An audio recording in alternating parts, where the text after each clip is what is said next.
Thank you and welcome to the show this morning. The topic this morning is the evolution of affirmative action. And we're fortunate to have with us this morning to talk about the evolution of affirmative action, Dr. EKSanford. Dr. EKSanford is Dr. Sanford in the Department of Sociology at Tennessee State University. And of course, with Dr. Sanford is Miss LWalker1. Ms. Walker is a former affirmative action officer. And of course, Dr. Sanford and Ms. Walker, let me welcome both of you to the show this morning. Thank you so much.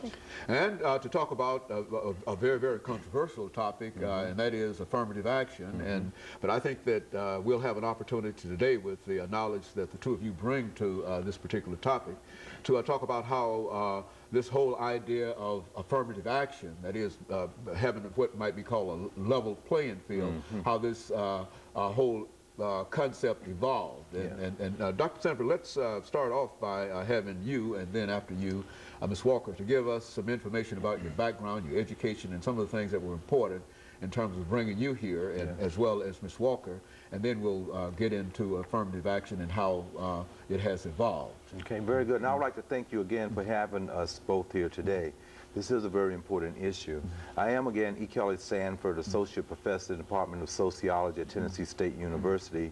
And prior to being there, I was at Austin Peay, actually the chair of the Department of Sociology there at the University of Montana prior to that, and did a postdoc at Pennsylvania State University. I'm very proud of getting my doctorate degree at Howard University and then out of North Carolina Central University. One of my research areas are indeed in the area of race, ethnic relations, medical sociology, political sociology, and family. Very good. Yes. Ms. Walker. Well, I originally came from Charleston, South Carolina, and I ended up in Tennessee with my degree from Fisk University in sociology. And I went west to Albuquerque, New Mexico, and started my career there as a social worker, and transposed those skills into human resources skills in the aerospace industry in California. I rose from employment representative to employment administrator to manager of equal employment opportunity, affirmative action, diversity there at Northrop Grumman. And leaving Northrop Grumman, I came to Clarksville to be the director of affirmative action there at the university. And so both of you have been involved with affirmative action for quite a while. Is that, Dr. Sanford, what we'd like to do as we explain to the audience this morning, Ms. Walker, what we'd like to do is to talk about affirmative action. And let's have the two of you, with the knowledge that you have, during this part of this first segment, and of course going into the second segment, to talk about what we mean when we talk about the evolution of affirmative action. Exactly what are we talking about? Okay. Well, when I talk about this issue on affirmative action, I always like to put it into a historical context. And I think in many instances we have some misconceptions about this affirmative action policy because the general public, even educators and lawyers, have a misconceived notion about the historical backdrop of it. We've come out here in America of 244 years of African enslavement, 81 years of Jim Crow laws, leading into a segregation movement that then led us into the need to have this so-called equal opportunity or a fair opportunity of access.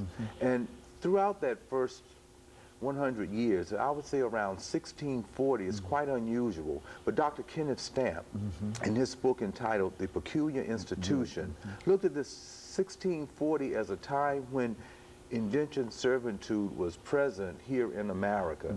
And at that time, in a unique way, they started to look at people of African descent in a different way because of pigmentation.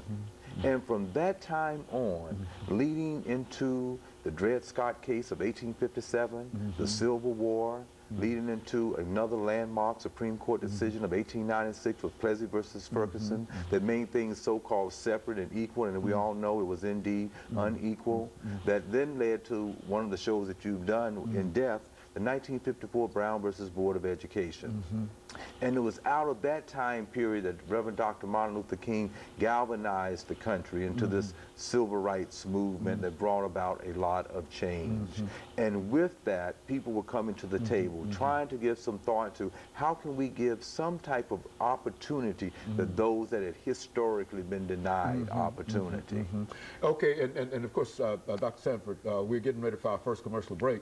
Now, Ms. Walker, when we come back, we're going to have about 8 or 10 minutes, and we want you to sort of, within the same context that Dr. Sanford has laid out, to give some statements in reference to affirmative action, and then we'll have an opportunity to talk about how it evolved. And that way we'll be able to sort of pull all of this together at the end of our third segment. And we'll be back with our audience following this very, very short commercial break.